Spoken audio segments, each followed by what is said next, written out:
저는 우리나라 그 1884년도부터 1983년도까지 제가 그 이유를 왜냐하면은 1978년도 이후부터는요, 운크라에서 한국은 더 이상 원조 대상 국가가 아니라고 결정을 했습니다.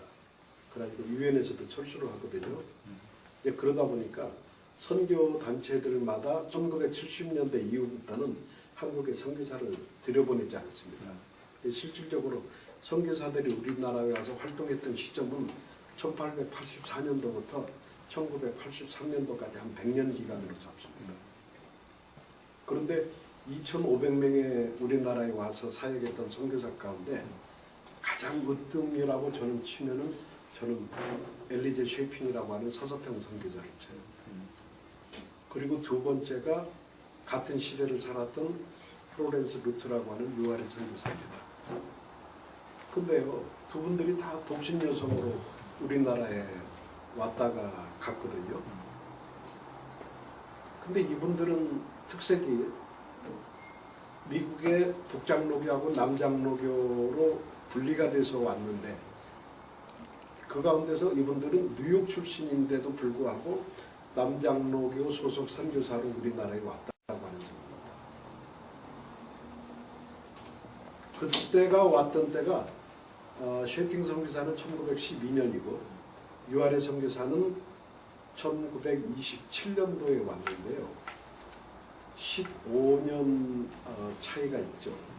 두 분들은 둘 다 뉴욕 출신이고 독신 여성들로 지냈고, 근데 그 당시에 우리나라에 왔던 선교사들이라고 하는 게요, 이 여성들이 들으면 좀 거북스러운 얘기겠지만은 그 당시에는 여성들에게 선교사들이 신학교에서 공부할 수 있도록 입학 허가를 안 해주던 때입니다.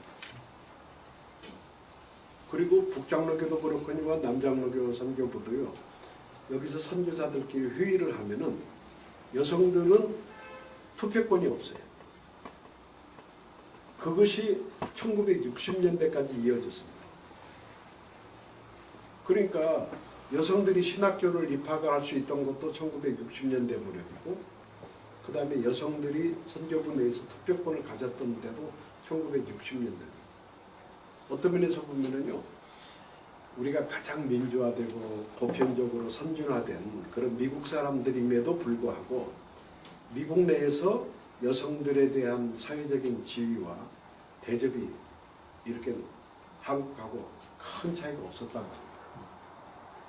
그런데 두 분이 우리나라에 와서 다른 분들하고 좀 달랐던 그 삶이라고 하는 거, 한국 선교를 위해서도 그렇고 교회를 위해서도 그런 면에서 정말 우리의 과거의 모습을 돌아보는, 그걸 통해서 우리가 얼마든지 좋은 교훈을 받을 수 있는 그런 자양분들이 우리 선교사들의 기록에 나와 있습니다. 그리고 저는 이번에 이제 남자 좀 삶아주시오, 그 유아레 선교사의 책을 냈는데요. 이분의 삶을 보면은요, 선교의 모든 본질과 선교의 노하우가 그대로 드러나 있어요. 그리고 선교가 무엇인지, 선교사로서, 그리고 예수를 믿는 사람으로서 우리들이 목숨을 걸고 싸워야 될 가치가 무엇인지, 그걸 이 책이 다 드러내고 있습니다. 왜 그러냐면은 잃어버린 한 영혼의 가치에 대한 탐구입니다. 저는요, 선교나 모든 문제가 가장 기본으로 돌아가야 되는 것은 지식이 아닙니다. 잃어버린 한 영혼에 대한 하나님 아버지의 갈증, 이거를 전해줄 수 있어야 돼요. 저는요, 이런 책에서 이렇게 보면은 선교사들이 현장에서 30년, 40년, 50년씩 사역하는 사람들 보면은요, 딱 중요한 게 있어요. 하나님 아버지의 사랑, 잃어버린 한 영혼에 대한 하나님 아버지의 갈증. 그거 이외에는요, 우리가 성경을 통해서 배울 수 있는 것, 그리고 하나님 아버지의 사랑을 통해서 우리가 받아들일 수 있는 유일한 그거 하나뿐입니다. 그 이상 없습니다. 어떤 면에서 생각하면요, 선교사들이 현장에 나가가지고 학교도 세우고 고아원도 운영을 하고 무엇도 하고 뭐 병원도 세우고 클리닉도 하고 막 선교 현장에서 많이 일하죠. 그것도 아주 귀한 일입니다.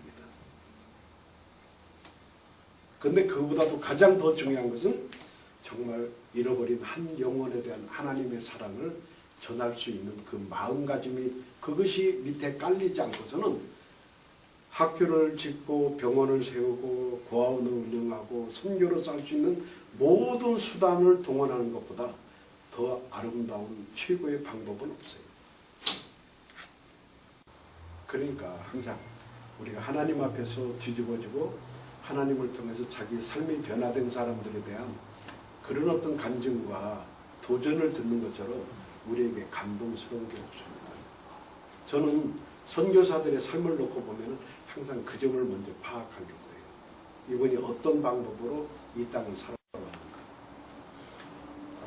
유아레 선교사는 그 스펙으로 따지면 미국에서 아주 최고의 명문 대학을 나온 분입니다. 여성으로서는 3대 여자 명문 대학인 그 웨슬리나 레드크립이나 스미스 이 세 대학인데 이분은 스미스 대학을 나왔습니다. 그리고 컬럼비아 대학교에서 대학원을 마쳤습니다. 사람이라는 게 그렇잖아요. 선교의 가장 요체는요, 많은 사람들이 현장을 가는데 내가 가지고 있고 내가 누릴 수 있는 그 많은 것 가운데 나는 얼마나 많은 부분을 하나님 앞에 내려놓을 수 있는가. 저는 그거 대단히 중요하다고 생각합니다. 이분들이 그 당시에 1910년대 보면은요, 한국에 와서 연봉으로 독신자들이 받는 봉급이 500불에서 600불 선이었어요. 연봉이. 그리고 결혼한 사람들은 보통 1000불인데 자녀 하나씩 딸릴 때마다 100불씩이 추가됩니다. 그때 돈하고 지금 돈하고는 굉장히 환율 갭이 많죠. 그러면 선교사들이 그런 봉급을 그 사역자로서 받지 않습니까? 근데 어떤 선교사들 보면은요, 자기 사역을 위해서 후원자들에게 많은 돈을 그 펀드레이징을 합니다. 돈을 모금을 해요. 근데 어떤 선교사를 제가 개인적으로 보면 선교사 되기 전에 꽤 자기가 부자가 된 사람들이 많습니다. 언더우드 같은 경우는요, 언더우드 가문 자체가 요즘 보면은 애플을 그 설립한 누구죠? 그 애플 저기 스티브 잡스. 그 스티브 잡스. 예? 스티브 잡스. 응? 잡스. 잡스. 예. 잡스만큼이나 획기적인 벤처 기업가였죠. 왜냐하면 그 당시에 언더우드 가문이라고 하면은 타이프라이터로 유명했거든요. 그러니까 언더우드 타이프라이터는 그게 큰 돈입니다. 그러니까요, 언더우드는 돈이 많아가지고 본인이 선교사로서 줄 수 있는 어떤 그 사역보다도 남대문 밖에 3,000평이라고 하는 거대한 궁궐 같은 집을 짓고 그 당시에 그냥 저 고종황제 집에도 없던 그냥 히팅 시스템까지 다 있어가지고 뜨거운 물까지 다 나왔고, 그러니까 조선의 하인들을 건드리고, 그러니까 한때 어느 동아일보 같은 데는 사설에 선교사들의 모습을 가리켜서 백만장자의 위치에 앉아 조선의 남녀 하인들을 거느리며, 그러니까 선교사들의 모습을 그렇게 표현을 해요. 그러니까 미국에서 선교사로서 한국에 와가지고 자기가 지닐 수 있는 많은 조건들, 그거를 다 누리죠. 그런데 자기가 지니고 있는 그 모든 조건들을 내려놓고, 자기 것을 내려놓고 자기를 비울 수 있는 사역자들이 그렇게 많지 않습니다. 프레스턴 같은 춘천의 선교부에 있던 사람은요, 1년에 자기가 받는 봉급이 1000불, 1100불 그랬는데요. 자기가 그 전에 미국에 사두었던 채권이라든가 재산에 대해서 떨어지는 그 이자가 1년에 소득 수준으로 따지면 연간 한 2만 불씩 수입이 나왔습니다. 그런데 그분이 목포, 광주, 그 다음에 순천에서 사역을 했는데 어디에 가도 본인의 돈을 내놓았다는 흔적은 없어요. 그러니까 은퇴하고 미국에 가서 자기가 어떻게 살아야 되겠다고 하는 블루프린트는 청사진은 굉장히 많았는데 자기의 것을 내놓지는 않아요. 그 대신 미국에 있는 수많은 돈 많은 사람들이 가서 한국의 선교를 챌린징해서 도전해가지고 그분들도 돈을 뜯어오죠. 저는요 이런 것이 선교의 방식에도 관련이 있다고 생각합니다. 왜? 우리가 좋은 사역의 모멘텀, 좋은 그 타피를 가지고 후원자들을 찾아다니면서 헌금을 부탁할 수 있어요. 그러나 정말 사역자라고 한다면 자기가 가진 것까지 내놓을 수 있어야 됩니다. 자기가 가진 것은 이렇게 뒷구멍에다 딱 꼽을 쳐두고 그 다음에 사역을 한다. 이거는 하나님과 재물을 함께 섬기는 거하고 아무 차이가 없습니다. 그러니까 그럴 정도로 우리나라에 와 있는 선교사들 가운데 많은 차이가 있죠. 그 엘리제 셰핑이라고 하는 서서평 선교사는 그분이 한국에 와서 했던 사역이 너무너무 많습니다. 그 당시에 정말 한 사람도 잡기 힘들었던 간호원들을 길러내기 위해서 조선 간호부회를 만들었습니다. 그래서 본인이 11년 정도 전국에 있는 모든 간호학교들을 총괄을 하면서 간호부회를 했는데요. 그뿐만인가요? 개척교회 목사들을 돕기 위해서 또 여전도회를 만들어가지고 우리 흔히 교회가 옛날에 많이 했던 성미제도라는 걸 만들었습니다. 그 성미제도의 원리가 자기네들이 늘 먹는 밥을 짓기 위해서 하는 데서 쌀을 10분의 1을 모아가지고 교회를 가져오면 그걸 모아서 목회자들의 은급으로 생활비로 썼거든요. 그러니까 목회자들의 생활비라는 게 그때 쌀 3말, 5말 그 정도가 그냥 목회자들이 한 달 생활비입니다. 한 5원 정도. 그러니까 그런 정도 가지고도 목회자들은 먹고 살아있으는 게 참 힘들었죠. 근데 이제 문제는 개척교회 하는 분들은 그나마도 그런 돈이 없거든요. 그러니까 여전도회에서 그 돈을 모아가지고 그런 교회들을 지원하다 보니까 그게 굉장히 큰 힘이 됐다고 하는 거예요. 근데 서서평 선교사는 한국에 여전도회를 만들었습니다. 그리고 지금 전주에 있는 한일 장로교 신학대학이라 전신이었던 이일학교라고 하는 여자 성경학교를 만들었어요. 특별하게 이분에게 관계되는 것은 여전도회도 중요하고 간호협회도 중요하지만은 그 당시 이름도 없고 사람으로서 존경받지 못하는 가난한 여자들 그리고 고아들 그런 사람 예를 들어서 딸을 낳으면 재수가 없다고 다 개천에 내다 버리고 좀 잘 자란 딸들은 다 저 기생집에 내다 팔던 시절에 그런 여자들을 자기가 다 데려다가 50몇 명을 그 딸로 입양을 해가지고 그 아이들을 성경학교에서 가르치고 먹이고 재웁니다. 그러니까요, 그분들이 예수를 통해서 복음의 그 뭐랄까 충만한 그 은혜를 누리고 그리고 또 예수 아니면은 다른데 아무런 삶의 의미가 없던 사람들이기 때문에 가서 복음을 전하는 일에 대해서는요 아주 그냥 깜짝 놀랐죠. 보통 한 해에 한 40명의 학생들이 나가지고 한 해에 길러낸 주일학교 학생 수가 4만 명, 6만 명, 7만 명이 이릅니다. 그러니까 복음을 위해서라면 자기의 삶을 온전하게 바치는 그런 사람들이었죠. 그런데 이제 그런 면에서 자기의 최선을 다할 수 있었다고 하는 것이고, 그런데 이분은 가장 중요한 것은요, 사회에 그 소외된 사람들, 가난하고 그런 사람들 위해서 하면서 항상 이분이 간호선교사로 왔기 때문에 특히 문둥이들을 위해서 자기 삶을 바칠 수 있었습니다.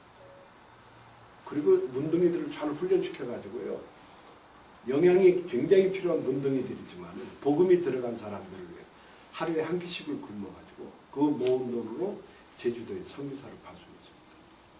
그러니까 오늘날 목포나 저 제주도에 그 사역했던 많은 사람들 보면 서서평 때문에 그렇게 나가서 사역했던 사람들이 굉장히 많습니다. 근데 이제 이분이 그러다 보니까 어려운 사람들을 도와주고 했는데 문제는 본인 자신이 그렇게 수십 명을 데리고 그 사람들을 먹여 살려야 되다 보니까 정작 본인은 죽을 때 영양실조로 죽습니다. 그 당시에 미국 사람이 직업이 뭐 선교사든 어쨌든 간에 한국에 와서 본인이 남에게 모든 것을 내어주다가 영양실조로 죽는다는 것 자체가 있을 수 없는 거죠. 그러니까 아까 제가 말씀드렸죠. 순교자는 없지만은 순교적인 삶을 살았던 사람들은 많습니다. 저는 그 가운데서 이 서서평 선교사를 으뜸이라고 저는 합니다. 그 다음에 오늘 이제 말하고자 하는 유아래 선교사 프로렌스 루트는요. 서서평 선교사와 광주에서 8년을 같이 사역을 했습니다. 근데 아마 두 분의 그 신실함과 복음에 대한 열정이 아마 비슷했던 것 같아요. 이분은 이제 광주에 있는 수피아 여고에 그 교장으로 보임이 돼가지고 부임을 했는데 문제는 서서평 선교사가 죽고 난 이후 그 다음에 본인이 그 인생의 전환기에 딱 두 번이 왔어요. 예를 들어서 서서평 선교사는 본인이 어머니가 19살 때 독일에서 미혼모로 딸을 낳습니다. 아버지는 없어요. 제가 그 비스바덴의 그 옛날 시청에 알카이브회를 가고 성당 영세받은 기록을 다 뒤져보니까 아버지는 그냥 너 나누라고. 그러니까 어머니 성을 땄어요. 쉐이핑이라고 하는. 그런데요, 4살 때에 그 어머니가 이 딸을 놔두고 미국으로 건너가거든요. 그리고 외할머니한테 손에서 자랐는데. 그러니까 가장 감수성이 강한 4살 때 어머니한테 버림받은 건 아니었지만 어머니의 사랑을 못 받고 자란 거죠. 그 나중에 할머니가 죽고 난 다음에 이분이 이제 뉴욕으로 와서 어머니하고 같이 지냈는지 아니면은 기숙사에 가톨릭 학교의 기숙사에서 자랐는지는 모르겠어요. 근데 20살 때 이분이 간호사로서 자기 친구가 교회 가는데 같이 가지 않겠느냐고. 그래서 이 양반이 그 친구를 따라서 교회를 갔는데 목사님의 설교에 이분이 완전히 뒤집어졌습니다. 그분이 표현하기를 뭐냐면은 성령께서 내 몸에 들어와서 내 모든 혈관의 피를 예수의 볼로 완전히 예수의 보혈로 다 씻기고 새로 나를 채우셨다고. 주의 보혈로 내 혈관의 피를. 그러니까 서서평 선교사는요. 그때 예수를 영접하고 복음으로 뜨거워진 이후에 그의 모든 삶에 하나님을 신뢰하고 하나님을 예를 들어서 부인하는 그런 일이 없었어요. 그런 표현이 뭐 어디에 나오느냐면 1929년도에 17년 6개월 만에 처음으로 안식년을 갔거든요.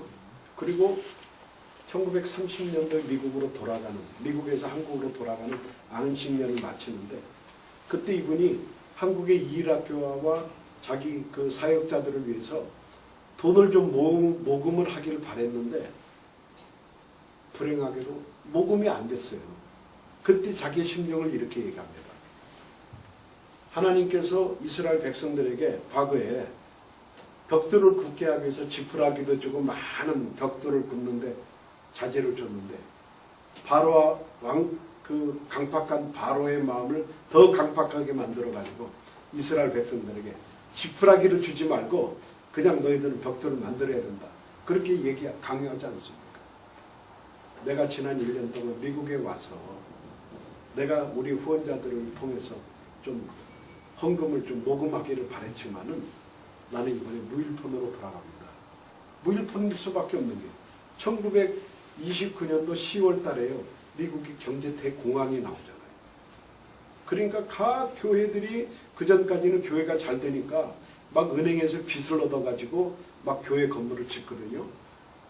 그러다가 일순간에 주식시장이 그냥 다 붕괴가 되고 그런 경제 공황이 오다 보니까 완전히 망해버린 거예요, 교회들이. 그러니까 선교지를 위해서 헌금할 수 있는 형편이 못 되는 거예요. 그래도 이 양반은 뭐냐면은 한국으로 돌아가면서 하나님께서 이제까지 나를 실망시키지 않았던 거죠. 비록 내가 벽돌을 굽기 위해서 그 많은 자재를 준비하지 못하고 내가 이번에 조선에 가면은 지푸라기가 없는 상태에서라도 벽돌을 굽을 수밖에 없는 내 처지가 됐다. 그러나 하나님께서 선한 방법으로 나를 인도해 주실 것을 나는 믿는다. 그 신뢰감, 하나님에 대한 신뢰감. 저는요,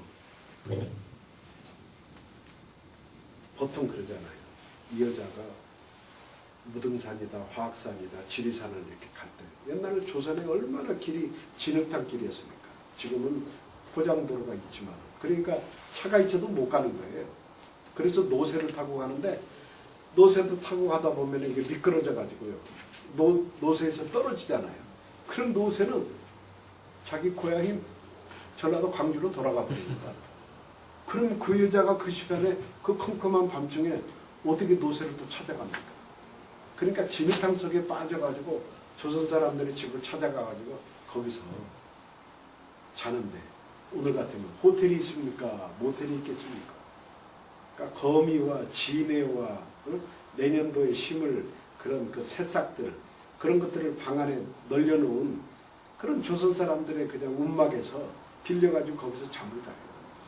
그런 생활을 복음을 전하기 위해서 한 2달, 3달 만에 자기 광주 집으로 돌아오면은요, 사람들이, 학생들이 이 선교사를 다 빨갛게 놓고 목욕을 시키고 머리 끝에서부터 다 이를 잡고 그 뭐 있죠? 이하고 또 이렇게 뭐 석회인가 뭐 그걸 긁어내요. 그럴 정도로 지금 생각할 수가 없는 부분이죠. 그런 악조건 하에서 삶을 했는데도 하나님에 대한 절대적인 신뢰감을 잃지 않았다는 것. 저는 참 그게 중요하다고 생각해요. 그런데 유아래 선교사님은 35년간은 그 수피아 여고에서 교장으로 사역했지만 서서평 선교사의 삶을 통해서 자기가 받았던 도전이 컸기 때문에 41년도에 일본 정부하고 미국하고 적대적이 돼가지고 일본과 한국에 있던 모든 미국 선교사들을 다 내어쫓을 때 양반은 안 나갑니다.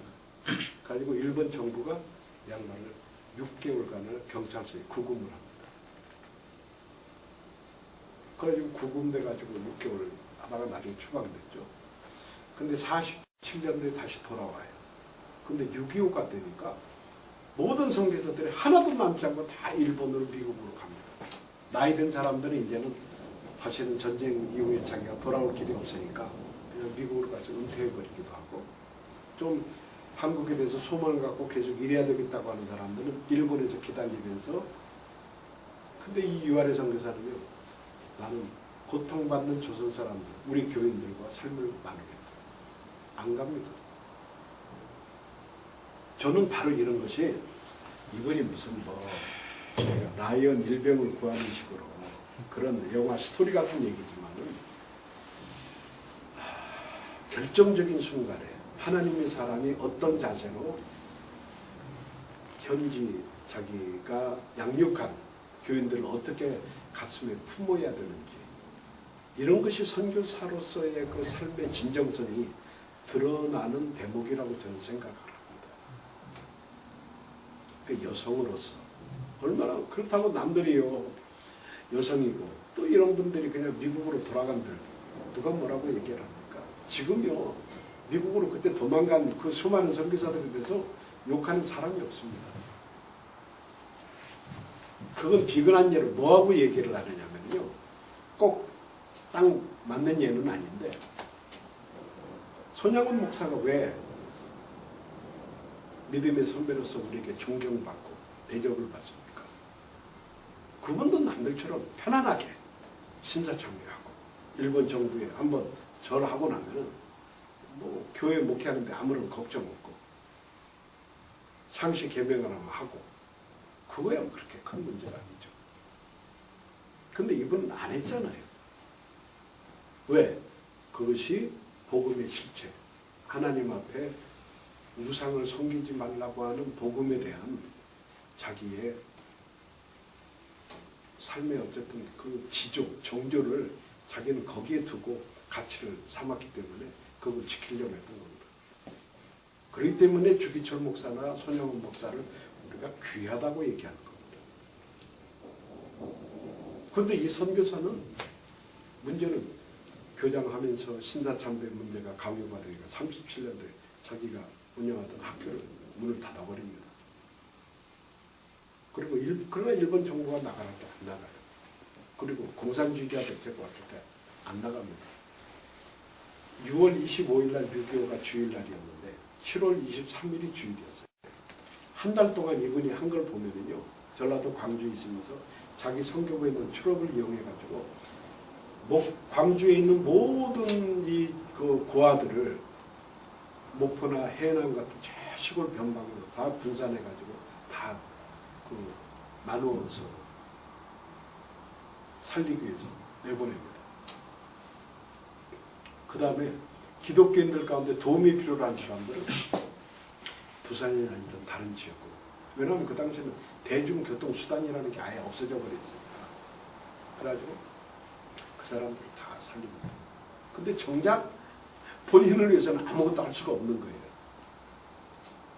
그런데 이제 참 저는 그래서 항상 이 보면은 사랑은 기적을 낳는다. 저는 그렇게 생각합니다. 왜? 사람들이 당장 자기의 목숨에 연연하고 살기를 바랬는데 유아래를 살려야 되겠다고 하는 광주의 기독교인들이 있었다는 것입니다. 그 사람들이 흔히 말하는 동방원 사람들이라고 하는 수양 공동체입니다. 그 당시 전후를 해가지고 동방원 사람들은 기성교회로부터는 다 이단이라는 평가를 받고 있었어요. 왜? 자기네들끼리 모여서 예배를 받거든요. 그리고 자기네들끼리 믿는 예배 방식이 아주 독특했습니다. 왜 그러냐면 그 사람들은 다 농사를 짓고 일을 하면서 남들에게 거렁뱅이 같이 구걸하지 않으면서 또 자기네들이 받는 어떤 수익이 있으면 그걸 또 가난한 사람들 위해서 쓰는 겁니다. 그리고 그런 사람들은 신발도 안 신습니다. 맨발로 신고 다니면서. 그리고 음식점, 병원에서 나오는 여물단지 같은 거를 다, 여자들까지 다 지게를 지고요. 농사를 다 지었습니다. 그러니까 남녀의 차별이 없고 빈부, 노소의 차별이 없습니다. 그러니까 그럴 정도로 이 동강원 사람들이 가지고 있는 신앙 공동체의 그 믿음의 본질이 대단했죠. 그러다 보니까 그 사람들이요, 바작이라고 하는 뭔가요? 우리 어깨에다가 매는 게 뭐죠? 지게? 지게. 근데 지게인데 지게 위에다가 하나 더 얹는 겁니다. 바작이라는 거는 그건 뭐냐면은 소 여물이라든가 뭐 이렇게 땔감들을 이렇게 얹는 이렇게 뭐 있죠. 조개처럼 생긴 소쿠리 같은 거. 소쿠리 같은 거. 그거를 얹는 걸 바작이라고 해요. 바작에다가 이분을 7월 말에 이분을 덮어 씌워가지고 한 6, 7명이 이분을 등에 지고 저 화학산이라고 하는 화순에 동굴까지 움직입니다. 왜냐하면 이민군들이 그때는 들어와 있을 때니까. 그런데 이제 문제가 뭐냐. 그 동굴 올라가다가 공산군을 만났어요. 근데도 그때는 크게 생각하지 않고 놔줬습니다. 그러나 어쨌든 이분이 광주에서 그냥 잘 있던 선교사가 그렇게 갑자기 없어지고 숨으니까 인민군들이 와가지고 이분을 찾아야 된다고 하는 그게 그냥 나중에 검색령이 내려졌죠. 가지고 지리산, 화학산, 무등산을 없이 많이 찾았는데 이분이 이제 화학산에 있다는 얘기를 듣거든요. 5개 군을 관장하는 인민군들이 병력이 동원돼가지고 그때는 여름이니까 그 총에다가요 이 죽창을 꽂아가지고 그 숲이 워낙 우거지니까 숲을 구석구석 찔러다니면서 이분을 사람을 색출하는 겁니다. 산 위에 올라가가지고 한성을 부르다가 걸렸어요. 그러니까 이분은 그런 겁니다. 그 심정이 죽음의 죽으리라. 왜? 자기는 뭐 살고 싶었으면 한국에 남아있지 않죠. 그런데 문제는 마지막 순간까지 사역자로서 자기가 할 수 있는 일은 고통받는 조선 사람들 속에 같이 있는 것. 그리고 그분들을 다 피난시키고 난 다음에 자기 할 일이 없었을 때 하나님은 까마귀를 통해서 이분을 구원하는 사랑의 기적을 베푸신 것. 그런데 참 재밌는 게 영화 스토리 같은 반전이 있습니다. 예를 들어서요. 이분이 잡혀 이렇게 오는데 인민군 둘이 이제 즉결 처분해서 죽이려고 하는데 말이죠. 그 동가온 사람들이 서로 나서서 우리 조선을 위해서 이렇게 훌륭한 일을 하신 분을 이렇게 죽이면 안 됩니다. 차라리 나를 죽여주십시오. 그렇게 얘기를 하고 나서니까 또 다른 분이 아니라고 나를 죽여달라고. 나를 죽고 그 대신 이분들을 살려달라고. 그래가지고 3명이 죽었어요. 그리고 정작은 이제 유아래 선교사를 쏴 죽이려고 하는데 그분 뒤에 있던 다른 인민군이요. 그 사람을 쏴버린 사건이에요. 영화 같은 스토리죠. 이제 그 사람 이름이 원태인가 그러는데 그 사람이 나중에는 자기가 회개하고 그 인민군. 예, 인민군이 회개하고 동가온 사람이 그가 됐어요.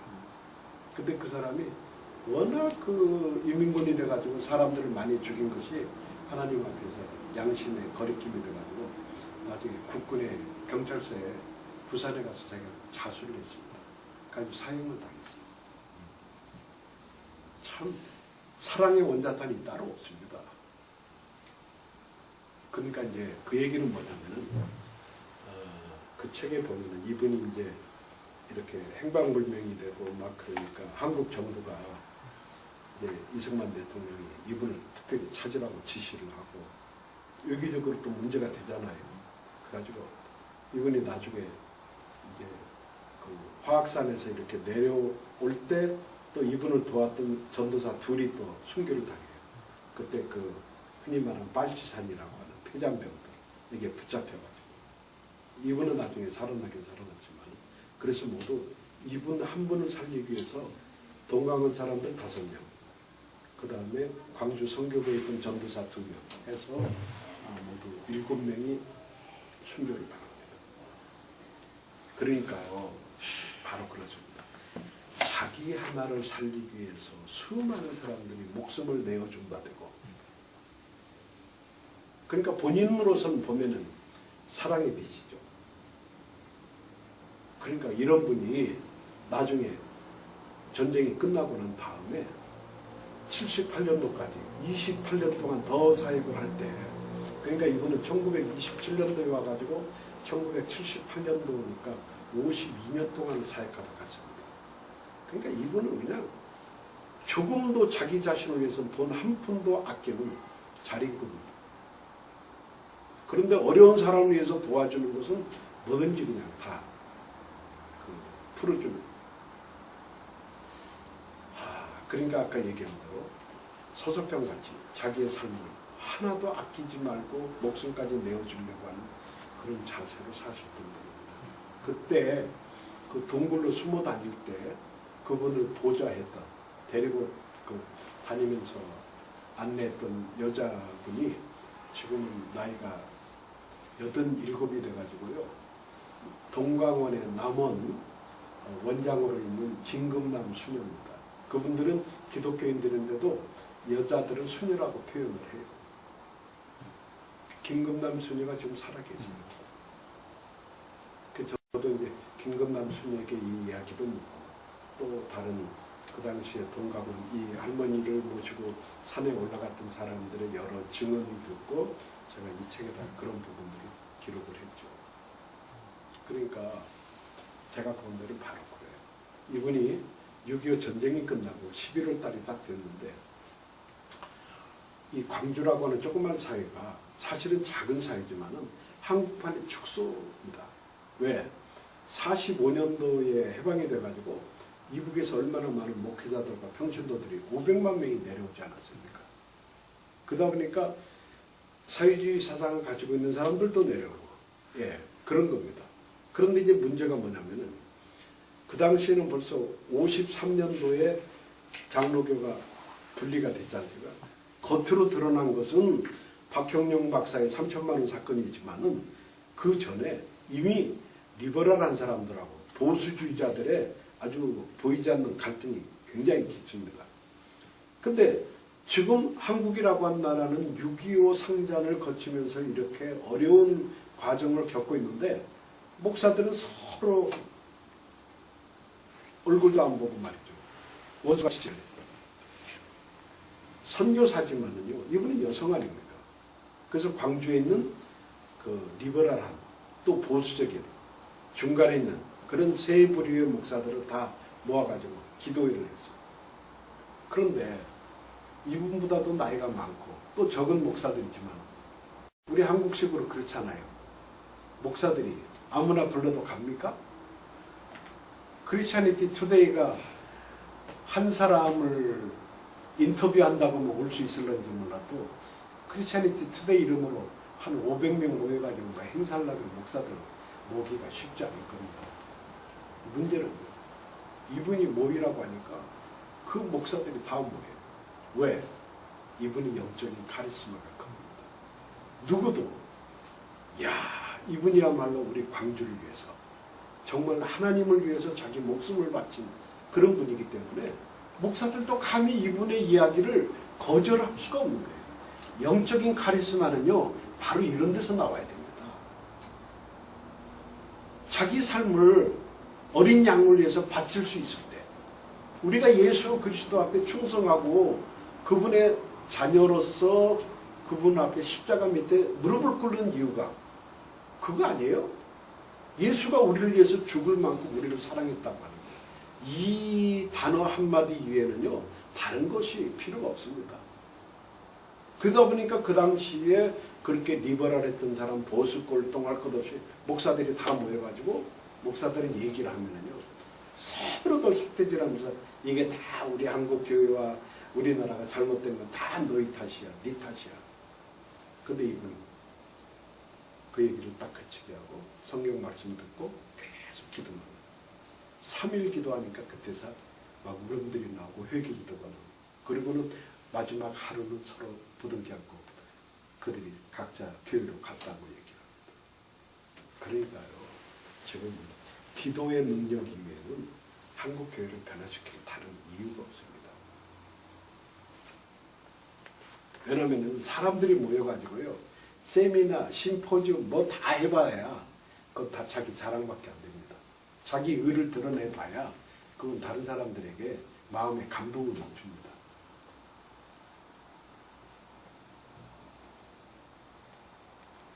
그래서 제가 본다는 이제 그런 면에서 우리가 기도를 통해서 우리의 영성을 회복하고 우리의 죄를 회복할 수 있는 그런 기도 운동이 꼭 필요하겠다는 생각이 들고 또 이분은 그 당시에 어쨌든 그 일로 인해서요 그 당시에는 거제도뿐만이 아니라 전라도 광주에도요 포로 수용소가 한 5,000명을 수용했습니다. 그리고 여성들은 전주로 보냈고요. 그래서 그때 이분이 포로 수용소에 들어가서 복음을 전해도 좋다는 특별 허락을 받아가지고 포로 수용소를 다니면서 나중에는 일반 죄수까지 보내가지고 78년도까지 계속 교도소 사역을 합니다. 그러니까 이분은요 제가 늘 가까이서 지켜봤는데 어디 가서 이렇게 집회를 해도 영락교에서 초청해도 안 가요. 저 산동네 청계천 판자촌 이런 데 허스름한 그런 교회에서 초청하면은 강사 사례비를 전혀 받지 않고 가십니다. 그러니까 항상 관심이 낮은데 가난한 사람 이런 쪽에. 그래서 이제 남자 좀 삶아주시오는 딴 뜻은 아닙니다. 요새 그 한국에요 경건한 책들이 안 읽혀요. 그런 제목 들어가봐야 너무 사람들이 또 진부하다고 생각해요. 우선 책이 이뻐야 되고 제목이 확 튀어야 돼요. 근데 이제 한국어를 처음 배울 때 전라도 진안에를 갔는데 그 교인들이 밤에 출출하실 텐데 뭘 좀 저녁에 해드릴까요? 그랬더니 감자를 좀 삶아 되는데 감자라는 말이 안 나와가지고 순간 남자 좀 삶아 주시오. 그래서 그냥 제목을 남자 좀 삶아 주시라는 적을 했습니다.